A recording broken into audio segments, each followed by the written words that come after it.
Fundamentals of the Chinese economy, they're strong.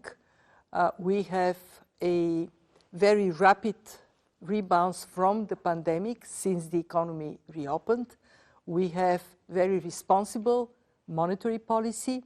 Inflation in China remains very low. We have calculated that 1% of growth in China generates 0.3% growth for the rest of Asia.